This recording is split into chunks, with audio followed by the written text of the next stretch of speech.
우리 믿음은 저절로 생기는 것이 아닌 것 같습니다. 어려서부터 예수를 믿어왔다 하더라도 예수를 잘 알고 예수를 잘 믿는다, 이렇게 말할 수 있을까요? 잘 알고 있다고 생각한 것들이 오히려 우리가 예수를 더 깊이 알고 더 많이 알고자 하는 마음을 식게 하는 경우가 있지 않습니까? 뿐만 아니라 알고 있는 내용 가운데도 정확하지 않는 정보나 또 성경을 통해 알게 된 것보다 설교를 통해 알게 된 내용들이 많아서 실제로는 하나님에 대해 오해하는 것들이 참 많이 있지 않나요? 그래서 이전에 알고 있던 것들이 다시 한번 확증하는 과정들이 필요한데 그 가운데서 우리의 믿음은 연단되어지고 또 시행착오를 거치게 된다고 생각합니다.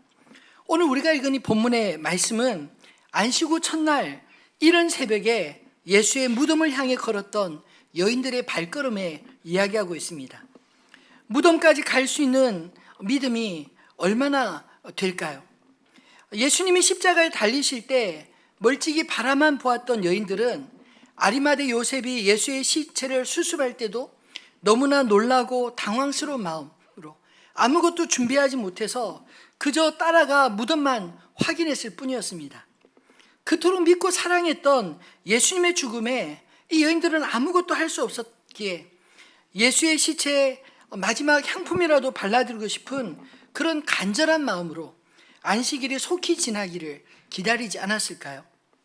무덤을 향한 여인들의 걸음에는 이처럼 기다림의 시간이 있었고 또 향품을 준비한 정성이 있었고 무엇보다 무덤까지 갈 용기가 있었습니다.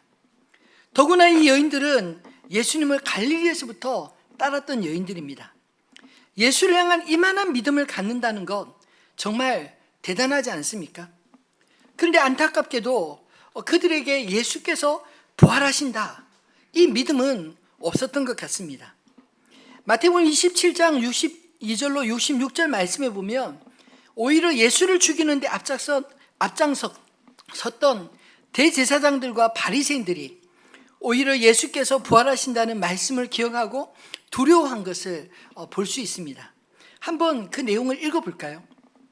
그 이튿날 준비일 다음 날이라 대제사장들과 바리새인들이 함께 빌라도에게 모여 이르되 주여, 저 속이던 자가 살아 있을 때에 말하되 내가 사흘 후에 다시 살아나리라 한 것을 우리가 기억하노니 그러므로 명령하여 그 무덤을 사흘까지 굳게 지키게 하소서.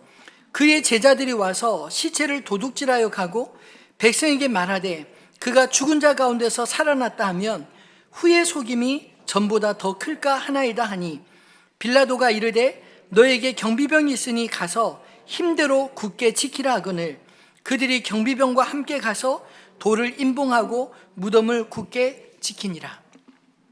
이만하면 오히려 예수님의 제자들보다 예수의 부활을 더 의식하고, 아니 어떻게 보면 믿었던 것처럼 보이지 않나요? 그렇다고 그들이 예수의 부활을 진심으로 원하거나 혹은 기다린 것은 아닙니다. 그동안 예수의 가르침과 주장들이 그들이 보기에도 다 이루어졌기 때문에 부활에 대한 예언도 혹시나 이루어지면 어떡하나 그들 마음에 내심 두려웠던 게 아니었을까요?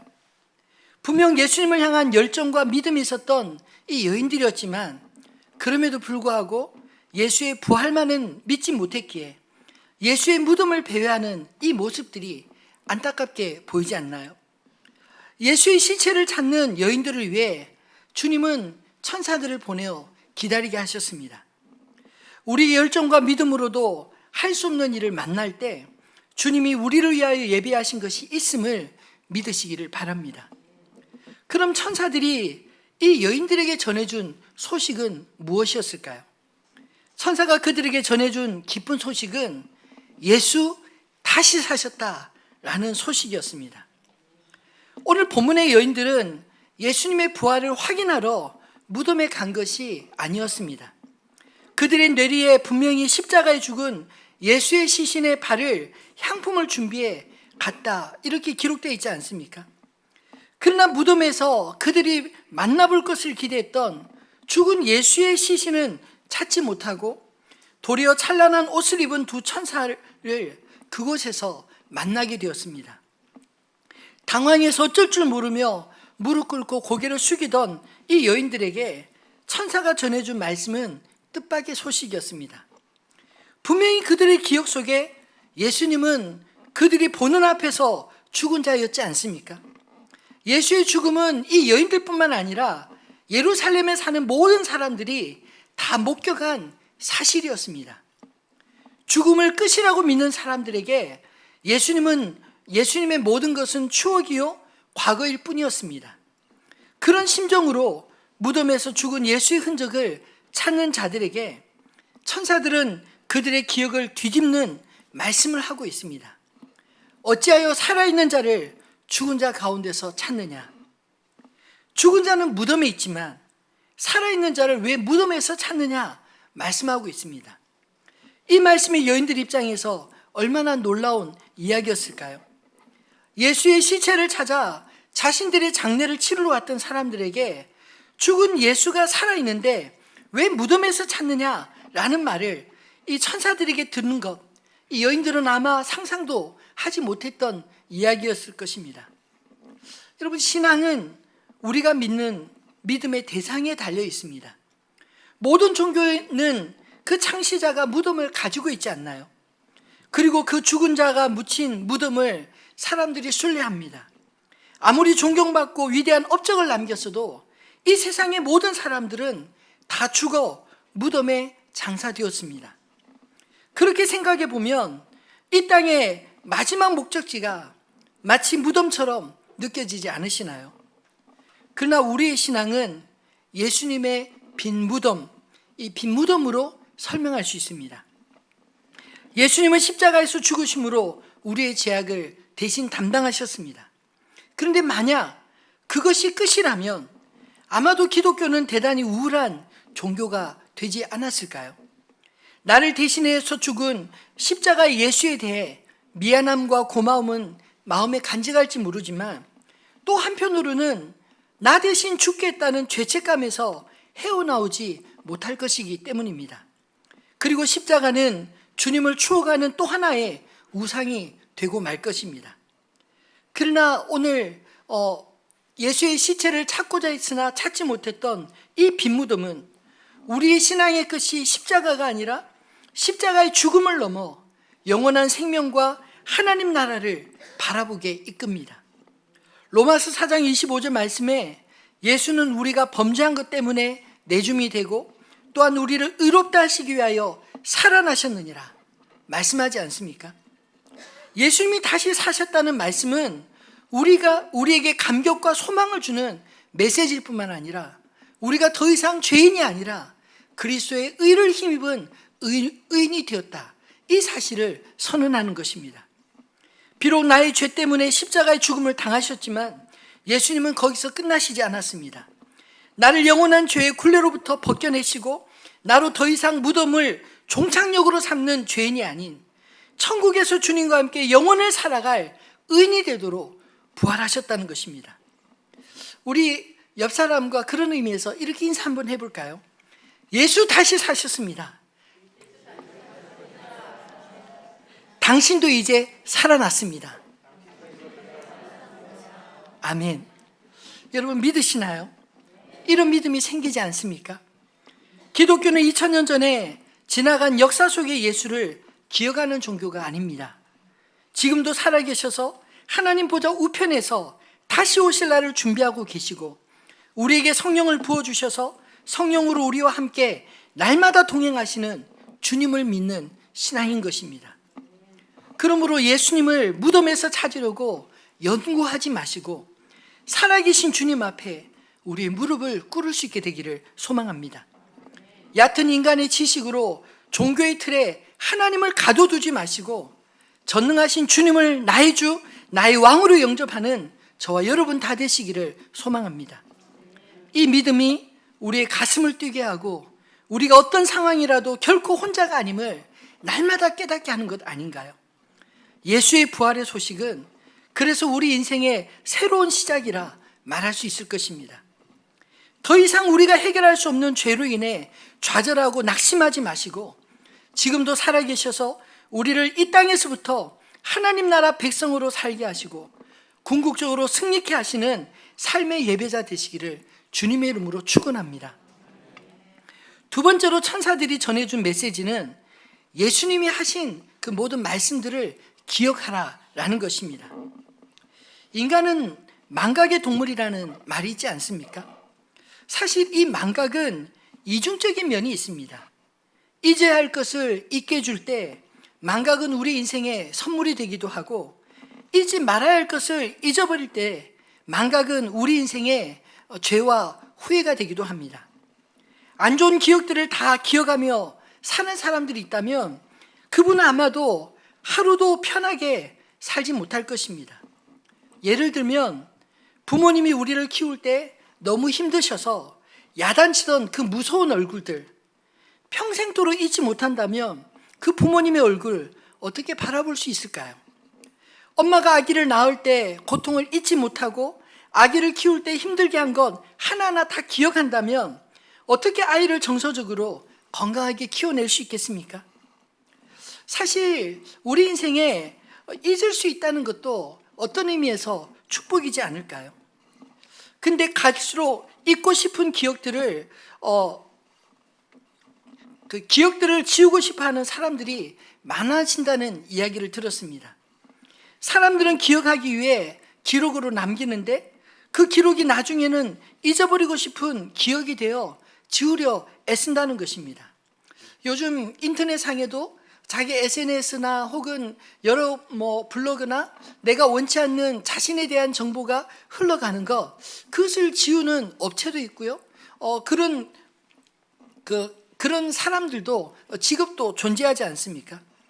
근데 참 아이러니한 것은 살다 보면 잊으려는 기억은 잘 안 잊혀지고 정말 꼭 기억해야 할 것은 왜 그리 잘 잊어버리는지 모르겠습니다. 기록하고 지우는 이런 반복된 삶이 마치 우리 인생의 한 장면처럼 느껴지지 않으시나요? 어쨌든 잊어야 할 것을 잊을 수 있는 망각, 선물로 여기시면 좋겠습니다. 그런데 잊어버려서 좋은 것만 있는 것은 아닙니다. 잊어서는 안 되는 중요한 일, 잊어버려서 손해보는 일, 잊어서 문제가 되는 일이 어쩌면 우리 인생에 훨씬 더 많지 않나요? 예를 들면 학생이 열심히 공부해서 시험을 치르는데 시험장에서 공부하는 것이 하나도 기억나지 않는 것, 그러면 낭패일 것입니다. 직장에서 중요한 스케줄이 잡아놓고 그 잊어버려 당황하신 적 있으시지 않으시나요? 저도 건망증이 무척 심한 편이라 특히 사람의 이름을 잊어버려 당황스러운 적이 참 많았습니다.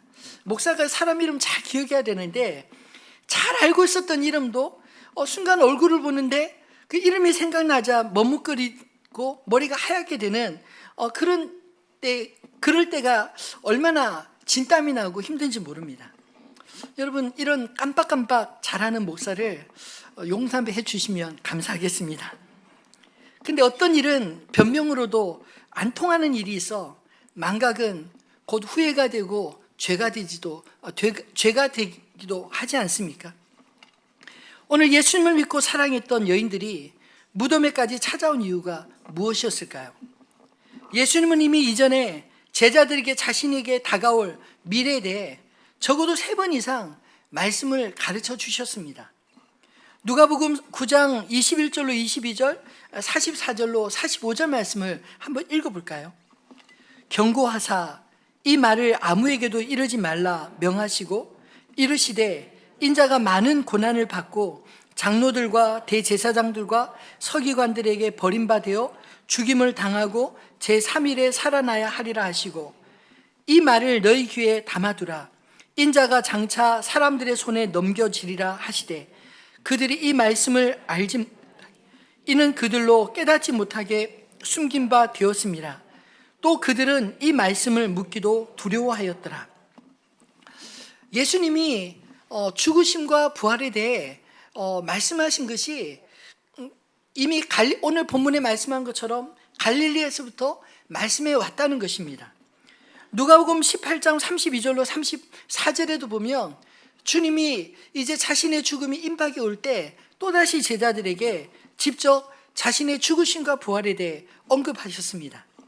인자가 이방인들에게 넘겨져 희롱을 당하고 능욕을 당하고 침뱉음을 당하겠으며 그들은 채찍질하고 그를 죽일 것이나 그는 3일 만에 살아나리라 하시되 제자들이 이것을 하나도 깨닫지 못하였으니 그 말씀이 감추어졌으므로 그들이 그 이르신 바를 알지 못하였더라.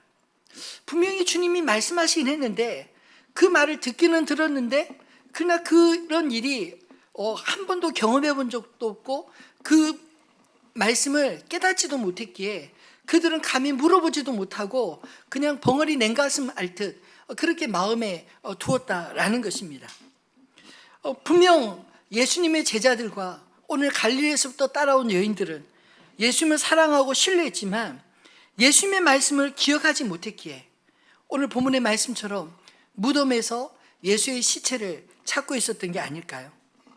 예수님은 자신의 고난과 부활에 대해 분명히 제자들에게 알려주셨습니다. 그러나 제자들은 그 말씀을 진정으로 믿지 못했고 알지 못했습니다. 천사들이 바로 그 사실을 깨닫도록 여인들을 무덤에서 기다리고 있었던 게 아닐까요? 그리고 그들에게 전해준 메시지가 오늘 본문 6절에 여기 계시지 않고 살아나셨느니라.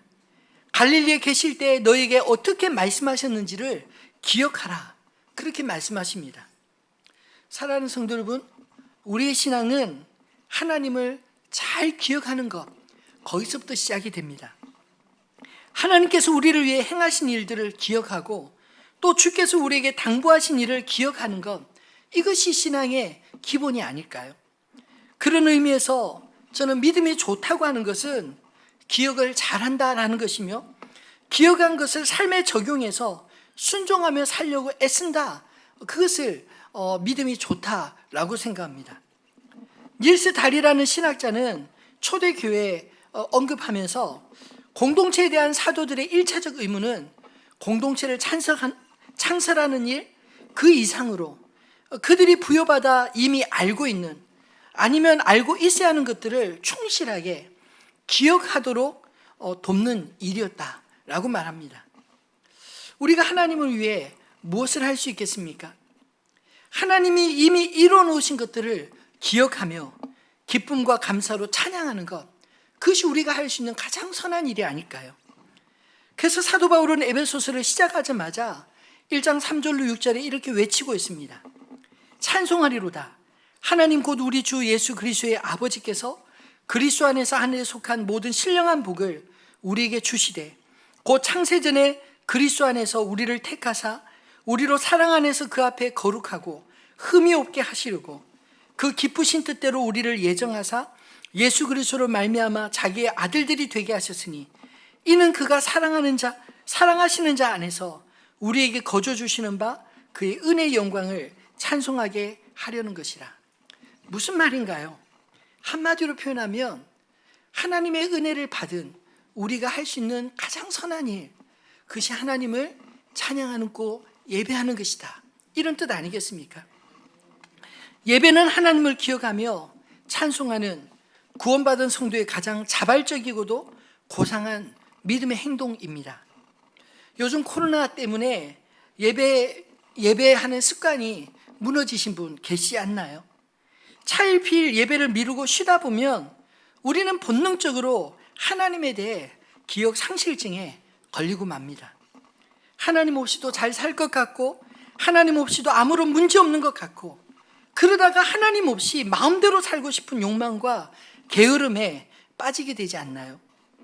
급기야 우리의 삶의 모든 기준들이 사라지고 통제불능의 상황에 직면되지 않습니까? 그나마 우리에게 오늘 주일은 말씀 앞에 나의 나됨을 깨닫고 하나님의 하나님됨을 기억하는 시간으로 우리가 믿음의 삶을 이어갈 힘을 주는 것입니다. 오늘 무덤을 배회하던 여인들이 천사들로부터 예수의 말씀을 기억하라 말씀을 들었을 때 그들이 비로소 무덤에서 빠져나와 자신들이 보고 들은 것을 사람들에게 알릴 수 있지 않았을까요? 우리가 주님의 말씀을 기억할 때 비로소 내가 무엇을 해야 할지 깨닫고 우리의 사명을 찾게 되는 것을 깨닫게 되시기를 바랍니다. 말씀을 맺겠습니다. 예수님의 부활이 우리의 새로운 시작인 것 믿으시기를 바랍니다. 예수님이 부활하셨다는 사실을 알기 전까지의 신앙은 마치 무덤을 배회하던 여인들의 신앙과 같지 않을까요? 사실 천사들의 이야기를 잘못 오해하면 이 여인들이 무덤에 온 것 그 자체가 불신이요 실수 같지만, 이번에 말씀을 묵상하면서 곱씹어 생각하면 생각할수록 저는 개인적으로 이 여인들의 믿음이 참 부러웠습니다.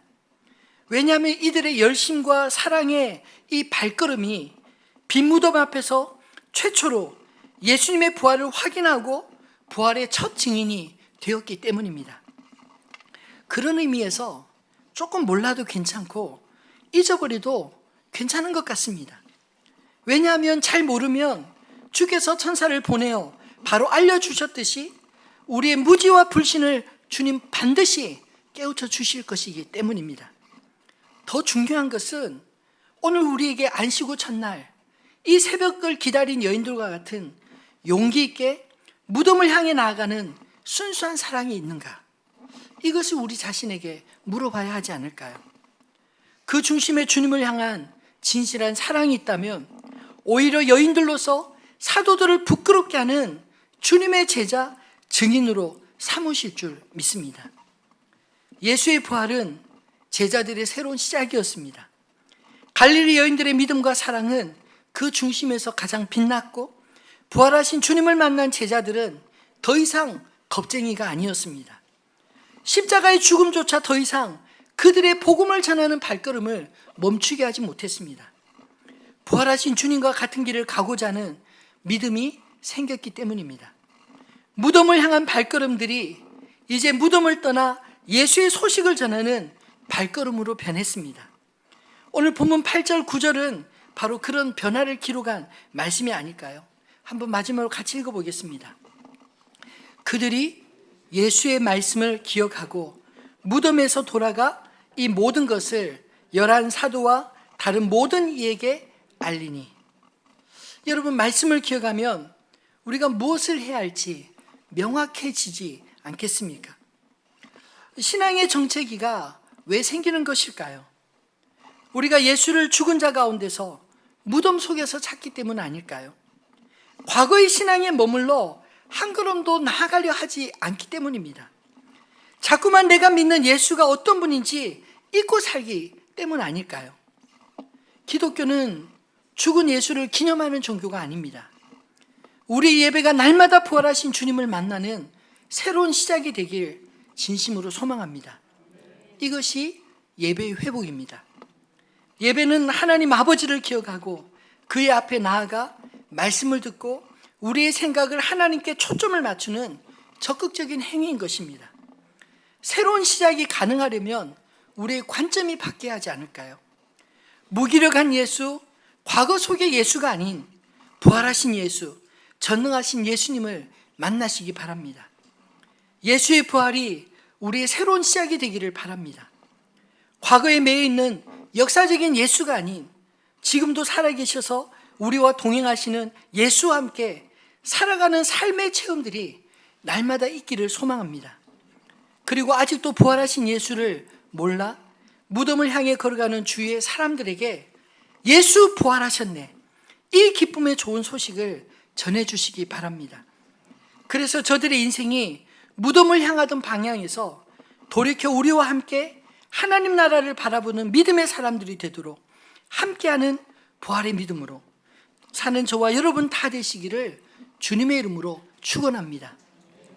오늘 주신 이 말씀을 기억하면서 우리들의 찬양 485장 살아계신 주 함께 찬양하겠습니다.